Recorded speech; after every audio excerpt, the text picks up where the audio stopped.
Welcome to Under Pressure, the podcast about becoming better men when it counts. I'm Cody Laughlin. And I'm Brian Alfaro. Each week, we have honest conversations about building businesses, leading families, carrying responsibility, and the pressure that comes with trying to do all of it well. If that sounds like your world, you're in the right place. No hype, no pretending we've got it all figured out, just real stories, real struggles, and what we're learning along the way. Let's get into it. What's up, Cody? Good morning. How are you?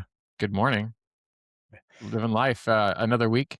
Have a sick baby. So any parents that are listening to this show, relatable. Time of the year we're in now, Q1, lots of flu and viral infections. And as we've kind of been going through things with my daughter, it made me realize that I had a lot of conversations with a lot of dads and just parents in general before my daughter was born. And I'll just say, nobody warned you that first year, or the first couple years of having your first baby, are probably the most challenging years you have in your life. And that includes, for me, I think it's challenging being a teenager. I think it's challenging becoming an adult, like going through that early phase, 18 to 25. It's challenging getting your career started. Nothing has been as challenging as the first couple years. And it's not the diapers and the screaming or crying baby that makes it challenging. It's a bunch of other things. It's a bunch of things essentially catch you off guard, and you get a lot of advice as a new parent or as an up and coming parent. But one of the things they don't tell you about is the challenges that you face and how hard that first year is, and how it has an impact on your marriage. And really, it's more common than we think that a lot of people have a stressful relationship at home with the wife, a lot of times due to that first kid. Yeah, you're absolutely right. And I mean, I've personally observed this, been through this myself with my wife. And, that first kid is, your whole life changes. And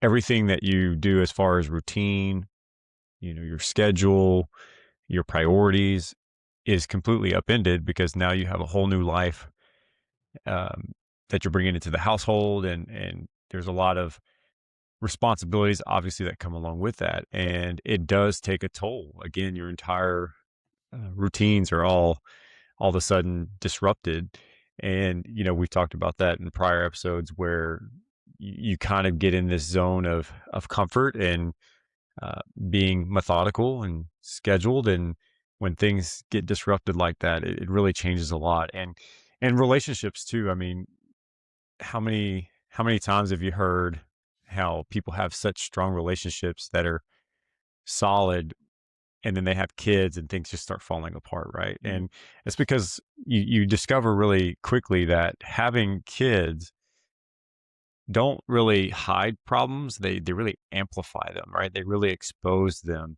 And I don't mean that to sound scary. It's not to try to say that having kids are bad. That's not the point. The point of it is, though, is I think a lot of times we can mask a lot of things in our life. And when you start bringing kids into the world, you can't really hide those things anymore. And so it is, that first year is extremely, extremely difficult. It's like you said, it's the toughest job in the world to have a family and have a kid and such. But it's Yeah, also the most rewarding too, though. agreed. It has definitely been very rewarding. What I didn't realize, the more and more I talk to dads and parents over the last several months, of course, of going through these challenges we've talked about, I started doing some research because I said, why not? I can't be the only person going through this. There's got to be some clinical things out there, kind of showing what happens to relationships and marriages, whether you're married or not, or just relationships in general after that first kid. And I ended up finding out, I mean, really interesting numbers here from the Relationship Wellness Center, Gottman's research. They shows that 67% of couples experience a decline in relationship satisfaction after their first child. Hmm. And 20 to 59% of those have major declines, with up to 1/3 reaching what they define as clinical stress, right? So the fact that so many people go through this, I don't think it's talked about enough, right? We talk about a lot about how money can often break marriages. and we talk a lot about entrepreneurship on this show. And money is definitely still always going to be a conversation in most households. Because even if you have a lot of it, it brings other kinds of problems. So that's another show for another day. But the stress that a child brings on your relationship, on your marriage, it's again not talked about enough. And I think that's something that once you start doing a little bit of homework on, you realize that this is actually, surprisingly, for me, it was a surprise, very normal. It's very normal. It doesn't mean that your relationship's broken, doesn't mean you're broken, doesn't mean your spouse is broken. It's just hard.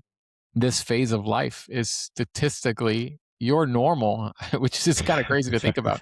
If you're a parent right now, whether new or even older, and I know you obviously you have kids, Cody, and you and Kira have been through many different stages that I have not yet been through with only a toddler. But if you're having some stress in your marriage that you maybe didn't feel prior to having a kid, statistically you're with everyone else. It's completely normal, right?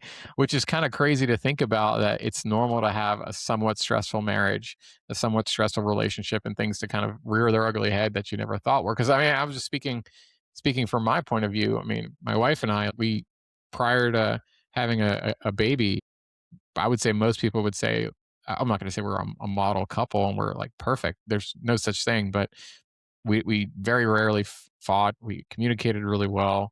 We took care of ourselves mentally, physically, emotionally, spiritually, right? And we just pretty much always got along. Like there wasn't a lot of stress on the relationship side of things.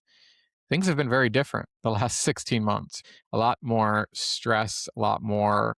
I'm not going to say fights. Nobody's like throwing things at each other or anything crazy like that, but just more tense conversations. Uh-huh. And one of the things I just tend to notice is that a lot of that has to do with, one, of course, we're becoming new people, we're becoming parents, but a lot of it has to do with just being exhausted, being Yeah. tired, and being sleepy. So, what have you kind of seen, or what are some stories you've kind of experienced? You have, you're a grandfather, which, if the audience doesn't know that, is kind of crazy because you're too young to be a grandfather. But you had kids at a very young age. So, me Mhm. experiencing this as a what I would call myself more mature, at least scientifically. I had my first kid uh, almost 2 years ago, so I was in my mid 30s. Having a kid in your mid 30s and being able to sort of cope or manage these feelings you're having right now, these stresses you're having, must be very different than when you had your first kid at 18, for example. So tell us a little bit about that. Yeah, it's oh man, that's an interesting perspective because as you mentioned, being 18 years old and having my son at the time, I was so, I mean, just like any other 18-year-old, I felt like I was a mature 18-year-old, but at the same time, I wasn't mature in life. I was my freshman year in college and I was trying to study for my undergrad and just trying to get my feet on the ground as a young adult. And so introducing a new life into the world and just trying to get my own life together, much less balance being a father over a young child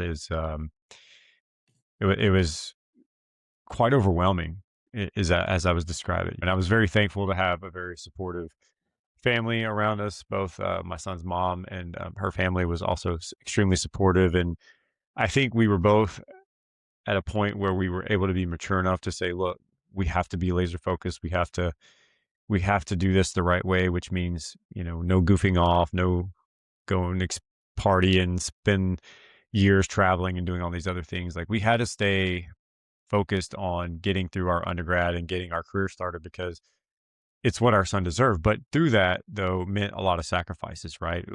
You kind of sacrificed your youth, so to speak, and those young adult years to basically grow up really quickly and start a family. But the things that I experienced going through that, obviously trying to work and going through an undergrad program itself was difficult enough. But then all of a sudden now you have a kid that you have to wake up at all hours of the night for to tend to and care for. And you have to figure out, well, what happens when we're in school and classes, who's going to watch the baby and childcare arrangements. So there was a mental fatigue that came along with it because you're always exhausted. I will say, you mentioned you're what, 36, going to be 37 Yep. soon.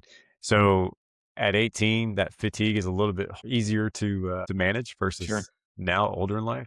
But it was a real it was a real thing. I mean, I can remember nights where I was feeding my son and I was falling asleep while I was trying to feed him.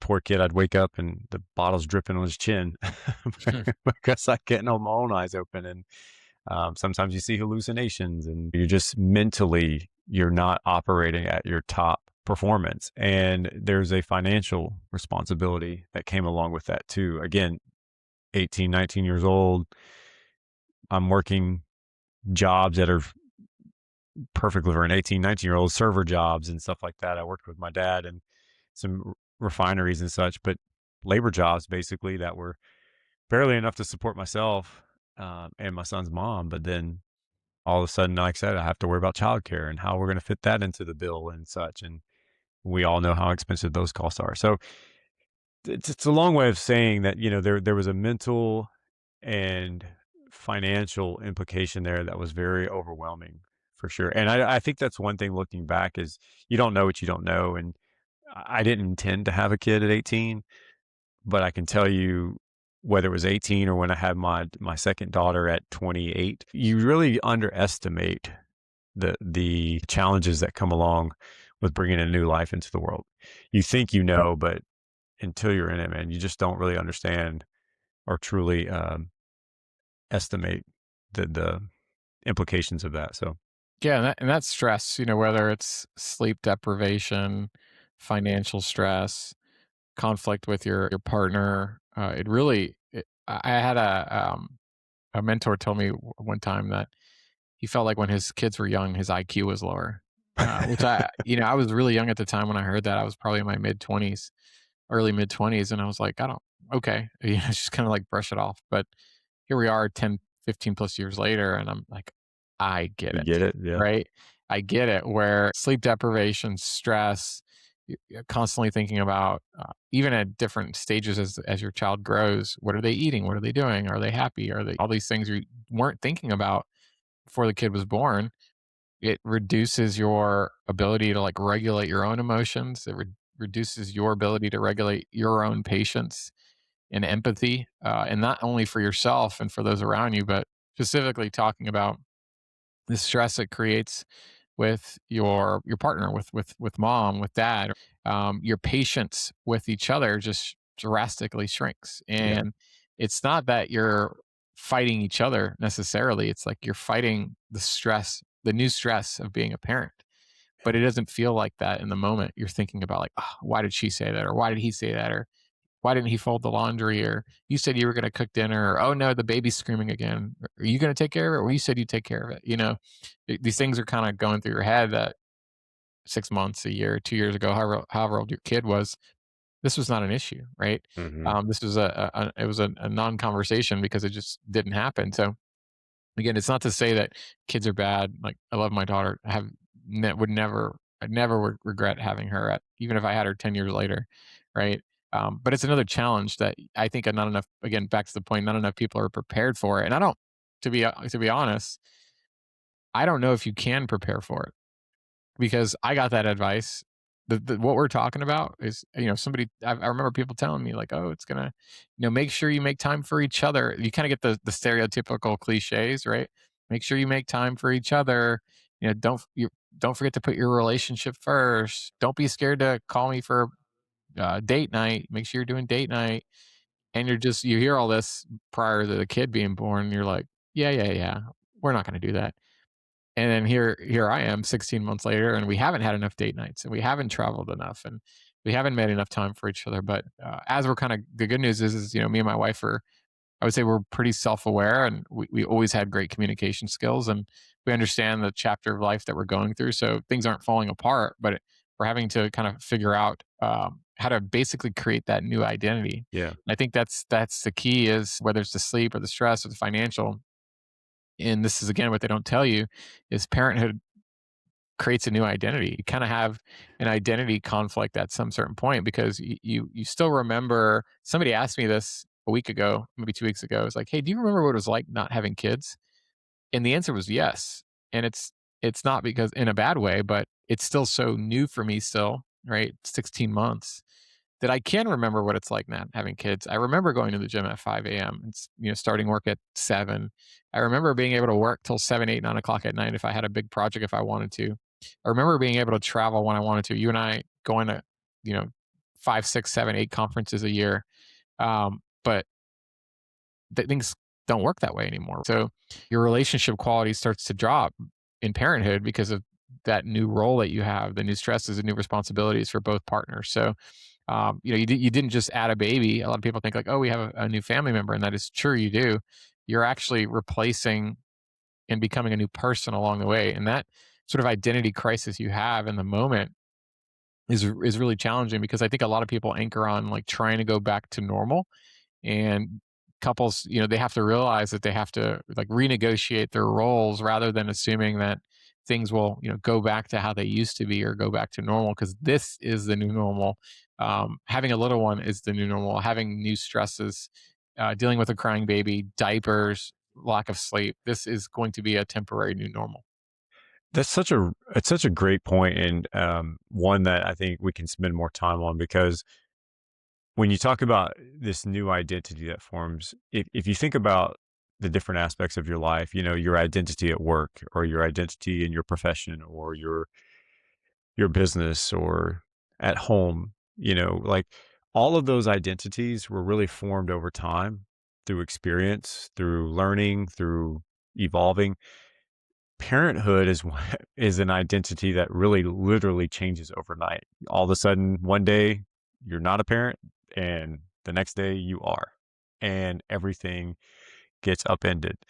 And so it's a really unique perspective when you talk about that new identity, because, and especially for the first kid, because like you said, you're coming in, you have no experience.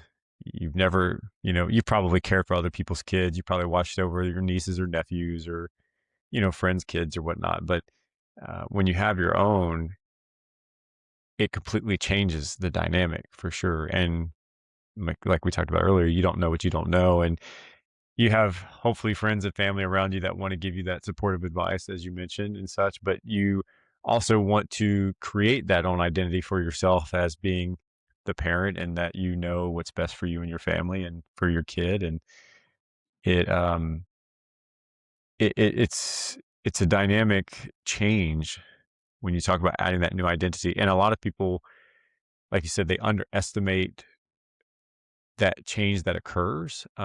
Sometimes we don't appreciate the change that occurs. You kind of still fight to be like you said, the old version of who you were before the parent.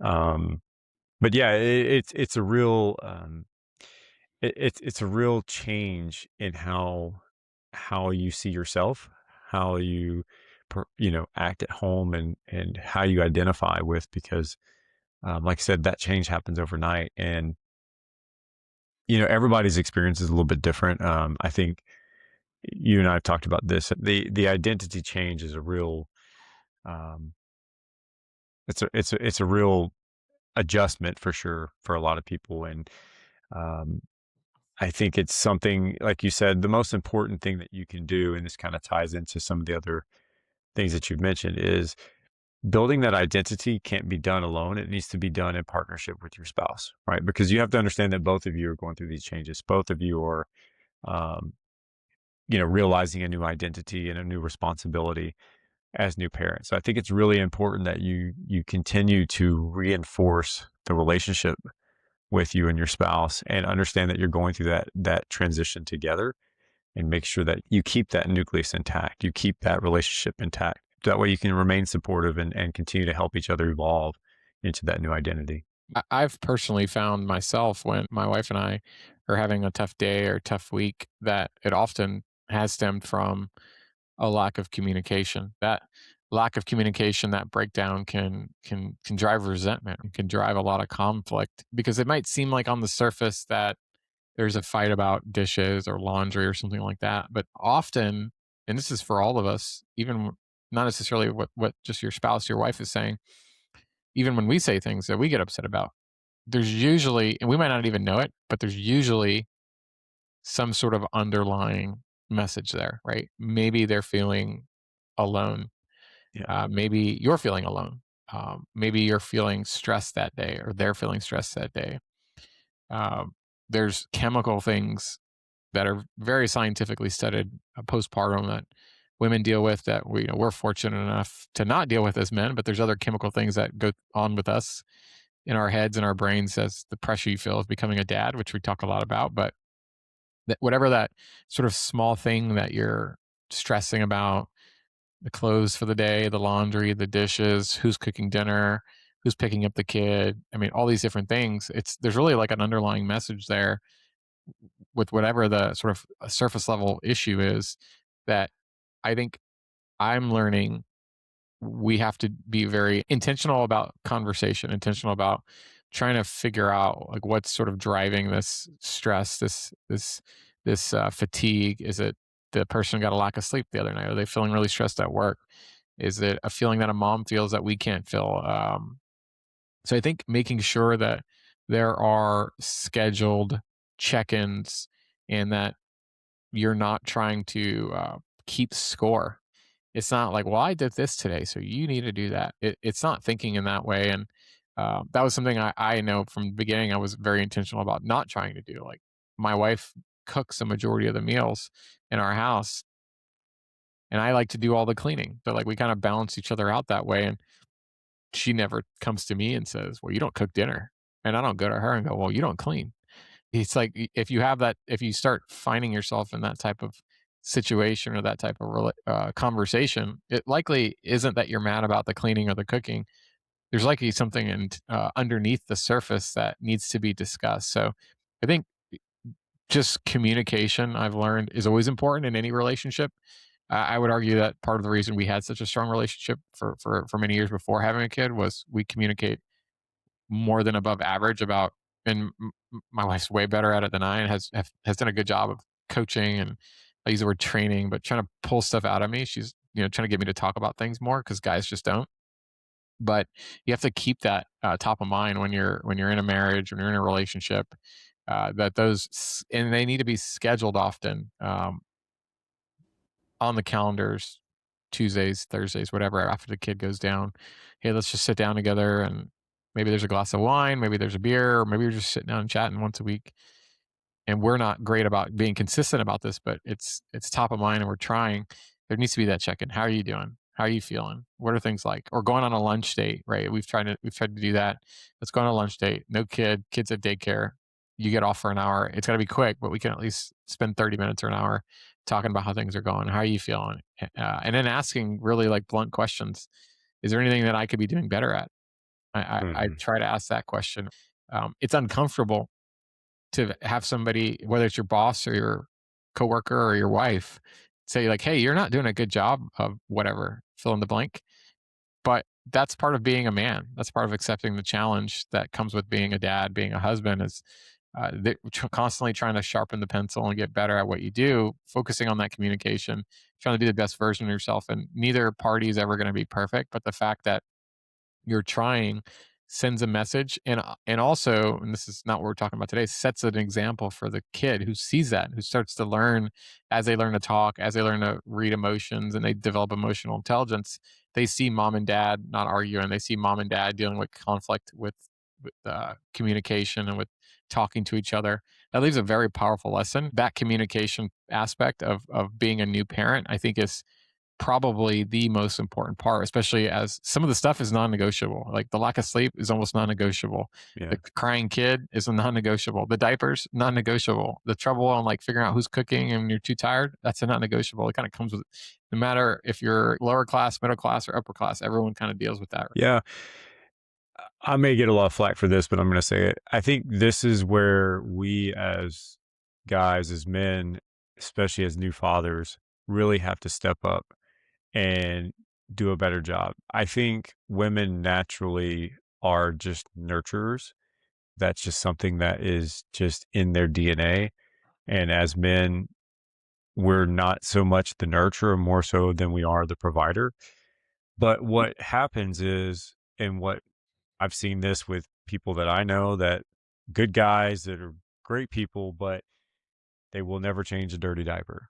Mm. They're not getting up at whatever time at 3 o'clock in the morning to tend to the baby, right? That's just not their thing. Now, does it make them a bad person? No, but what it does is it shifts the responsibility then onto the wife, the mom. And to your point earlier, where you mentioned like the fatigue, the exhaustion, the lack of support or feeling supported, because now you've shifted the workload or responsibility to favor one spouse more so than the other. So the responsibility is unbalanced, Mm. right? And as men, look, women are incredibly difficult to read already. We already know that. Yeah, me and my wife joke about it all the time. Like men don't we're not very good at reading signals from our wives. But this is an opportunity for us to really, like you said, grow and get better at being more keen as to what's going on, what's happening with our spouse, how are they feeling,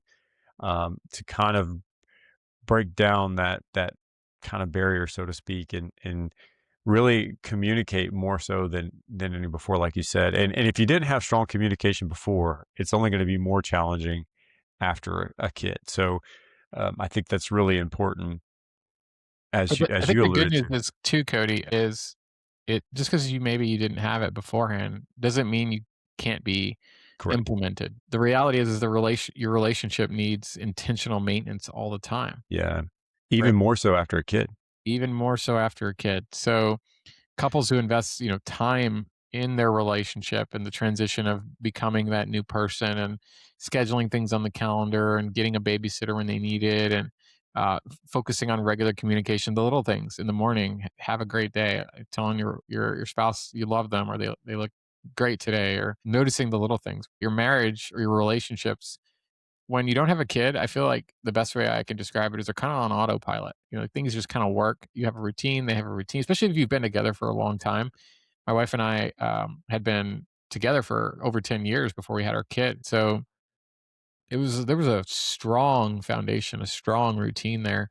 We knew who each person was, but that changes when you have that kid. And if you're not working on that intentional maintenance, what you're saying, learning to try to be better at reading your spouse and stepping up to the plate is a big part of it too, and bearing some responsibility. And I've seen those same people that don't change diapers or don't wake up with the kid or don't help feed or and I think those relationships are there's going to be resentment there, whether you Right. realize it or not, if you don't step up to the plate, because it's impossible as a human being not to resent the other half of the relationship, the other half of the party who's not carrying the other load. Because here's what I've learned too, because my daughter's had days where she's sick at home or this daycare's closed and nobody can watch her, and it's daddy daughter day, and I love it. It's a learning experience. It's a lot of fun, but it's also a huge challenge.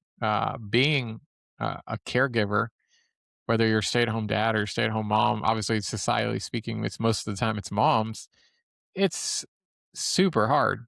There's no other way to sugarcoat it, right? Being a parent watching a 0, 3, 6, 9, 12-month, 16-month, 18-month, 24-month, 2-year-old, 3-year-old, 5-year-old, watching kids is you're not just watching them. I mean, raising kids is really hard. So if you're not doing your fair share and working on your relationship and adding value and by doing those little things throughout the day, then it's going to be hard for your partner to not resent you, right?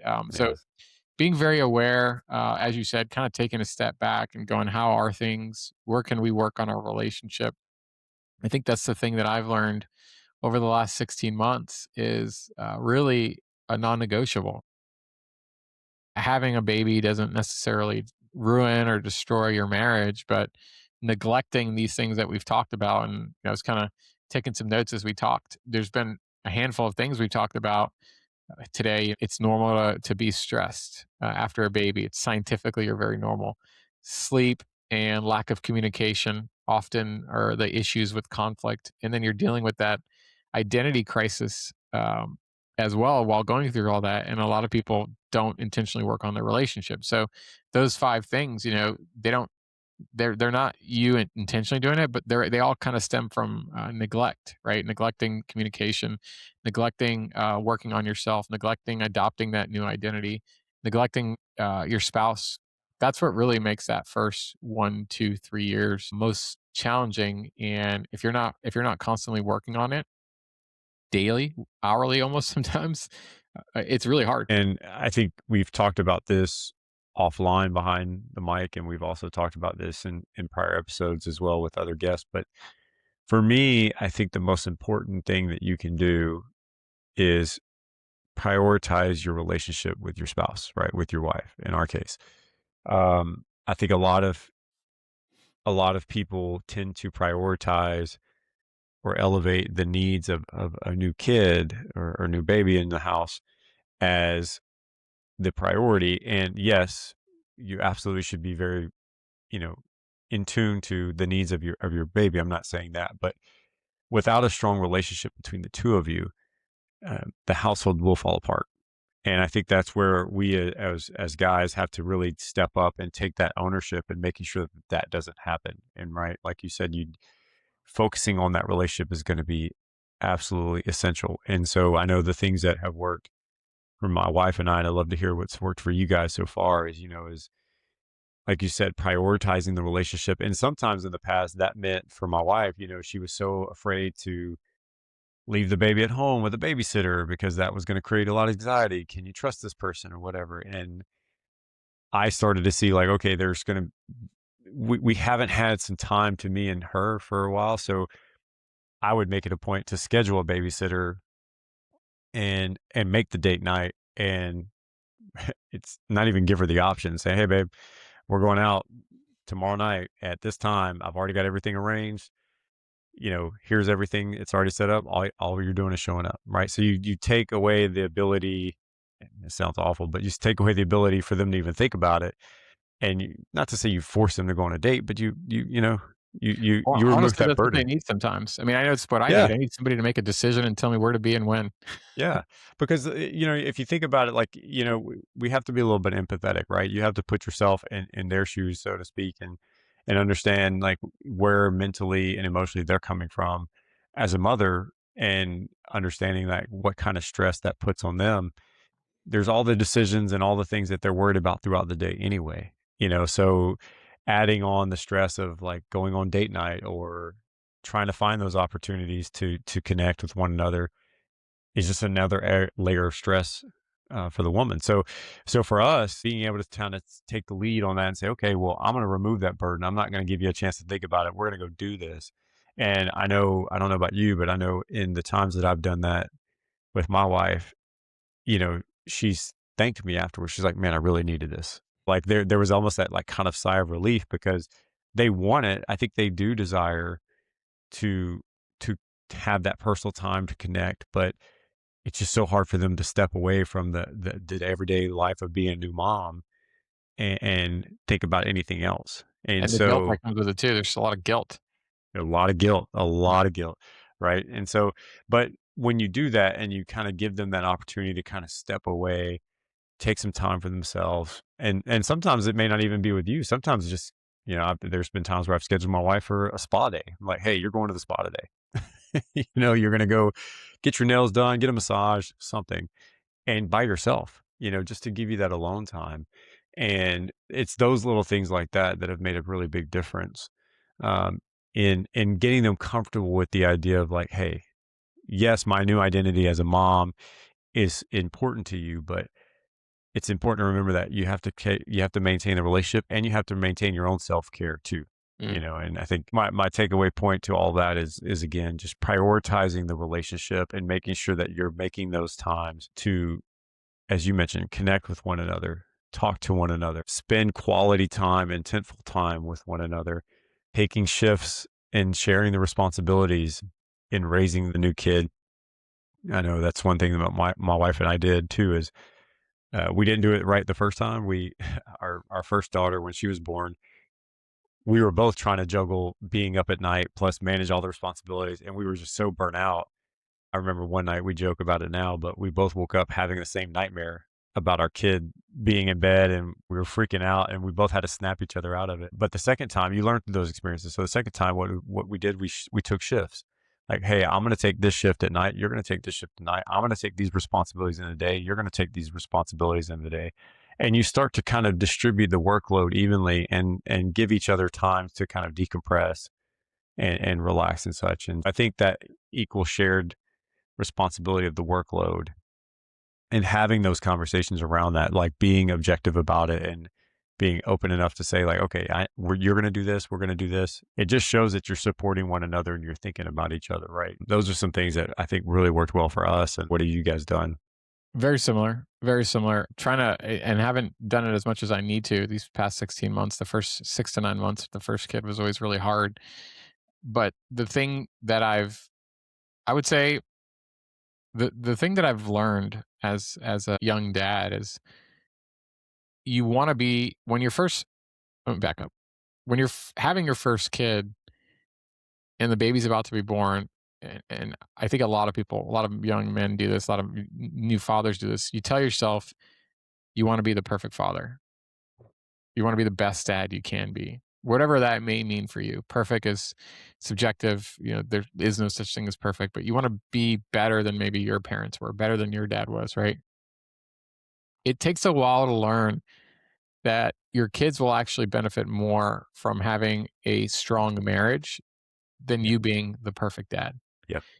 Because if you have a strong marriage and you have a strong foundation, it's much easier to be an awesome dad when your relationship with your spouse and your partner is very, very foundationally strong and hard to crack. Yeah. If you're an amazing dad and your daughter's son loves you and you guys have a great relationship, but your partner resents you, doesn't like you, doesn't like waking up next to you, you have a big problem. So doing those things that you mentioned, finding a spa day for your wife, or vice versa too. My wife has been very gracious. Some things that I've done, I tell my wife every time if she wants to go out 2, 3 nights a week. My wife has like book club. She goes out with the girls to eat. Sometimes they'll go watch a movie together, or they may go to a concert. Right? I'm like, you don't. I always tell her you don't have to ask me for permission. Don't ever feel like you from day one, don't ever feel like you have to ask me for, like, permission to go somewhere, right? Do it, put it on the calendar. As long as it's on the calendar and I see it and I know what's happening, you're good to go, right? Yeah. You go as often as you need to have those social moments, and it's the same. It's vice versa. She does the exact same thing for me. It's I don't have to go to her and say, hey babe, there's this thing. Can I go? It's like it's more of a conversation. Like, hey, there's this awesome conference. There's a guys' night. There's a happy hour. There's golf. There's pickleball. Whatever it is, I'm gonna go play basketball.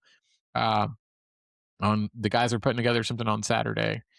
I see our schedule's clear. And she's like, "Yeah, go." Right? Hmm. Because we knew that we especially this is more recent, I would say for sure. The first 6 to 9 months, quite honestly, we did a very poor job of it. We were so concerned about making sure our daughter had everything she needed, and we weren't concerned about taking her out in public and that kind of thing. It was more of just we just didn't do what we should have done. We didn't leave the house enough. We didn't socialize enough. We didn't go out enough with her. So now we're kind of making up for it, but we've learned, and I think that's what parenthood's about. It's about learning. You're going to make mistakes along the Yeah. way. Somebody's going to listen to this and be like, "Yeah, yeah, I'm taking notes. When I have my first kid, I'm going to do all these things." And then when you have your first kid, you're not going to do any of them because that's just how life works. You have to unfortunately live through the challenges. But hearing from other people that have been through it, knowing it does get better, it does come out. Not that it's bad, but it develops into something very rewarding. Right? It's very rewarding to have a family that loves you, a strong marriage, and a strong foundation. That tends to make everything else in life much easier. And I think the other thing too, and this is something that's really personal to me, is not being afraid to ask for help.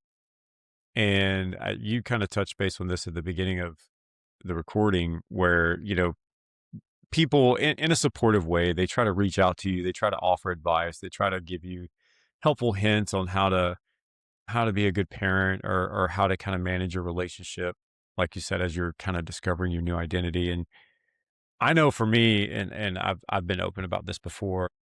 I'm a prideful guy. I've always taken pride in what I do, but sometimes that's been to my detriment as well, because I've oftentimes in the past have been the one that think I know better. I know what's best, and I know the better answer.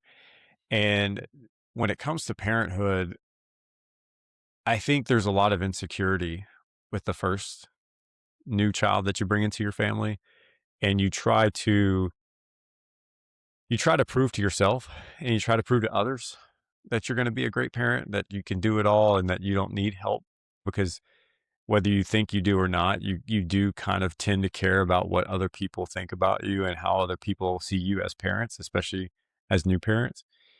And I know the first time I was there, like I said, I'm thinking I knew it all. I was like, I don't need help. We're gonna do all this ourselves and whatnot. And like you said, you kind of learn over time that you through experiences, like, man, like that was such a flawed way of thinking. And now, 3 kids later and whatnot, I'm glad to ask for help. And you realize too that other parents, they need help too. And so being able to reach out to others and say, man, I'm really struggling with this, or my kids are having trouble with this, or me and my wife are we're going through this. What have you guys seen? What's worked for you? It's okay to ask for help. You, like you said, relating back to the statistics, you're not alone. Your struggles are not unique to you. Being a new parent and the challenges that come along with that are not unique to you. There's other people that have gone through it, and you're missing an opportunity to really benefit from just using those resources that are available to you as a new parent and such. And so, does it make you incompetent? Does it make you any less of a parent if you need help? If anything, I should think it just shows maturity, as an adult and as a new parent. So that would be another thing that that has worked well for me, is just being okay with asking for help, and Absolutely. it really helped.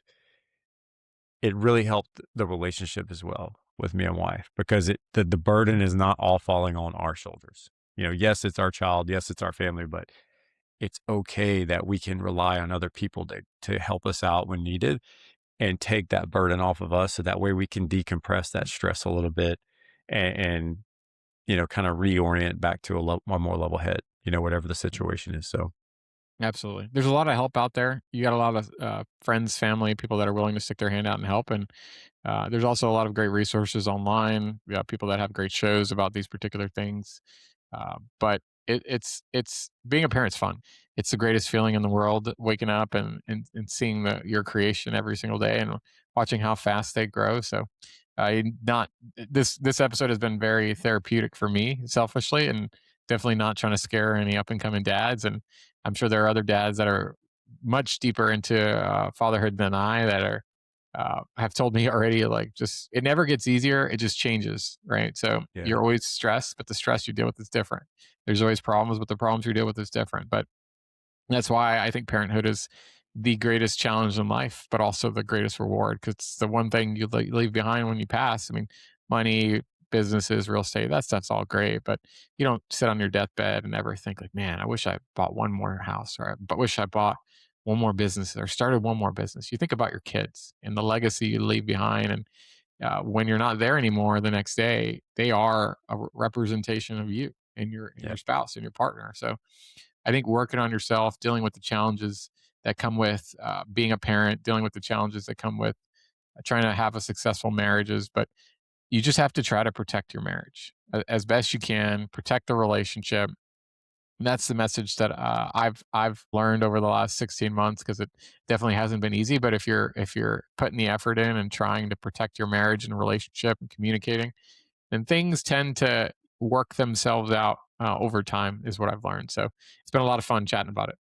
It's always great to have these conversations, and it's just good to be open about those issues that we're dealing with every day. And like I said, I know there's plenty that are going to be listening to this. They're going to be like, holy crap, like I'm in that same seat. Or, oh, yeah, I remember going through those same struggles, right? Like I said, going back to the statistics you referenced earlier in the show, you're not unique. It's not unique to you. You're not alone, and if anything, you're a statistical norm. So it's just, we have to embrace it. We have to accept it, and we have to control what we can control, which is our relationships, and make sure that we prioritize those and what's most important to us. And it's the most difficult job in the world, being a new parent, but it's also the most fulfilling, and it's worth every struggle, every sleepless night, every fight, every stress. It's worth all of it, especially when you're doing it with somebody that you have such a strong relationship with. So I agree with you, man. Prioritize your relationships, keep that the focus, and great things will happen. Boom, boom. Well, great chatting today, Cody. I'll catch you on the next one. Yes, sir. Appreciate you being here with us. Stay connected by joining our weekly newsletter called The Forge, delivered straight to your inbox with thoughts on business, work, family, and becoming a better man. Make sure to check out forgingbettermen.com to sign up. If this show hits home for you, then hit the follow button and leave us a review to help us reach more guys who would benefit from it. This is Under Pressure.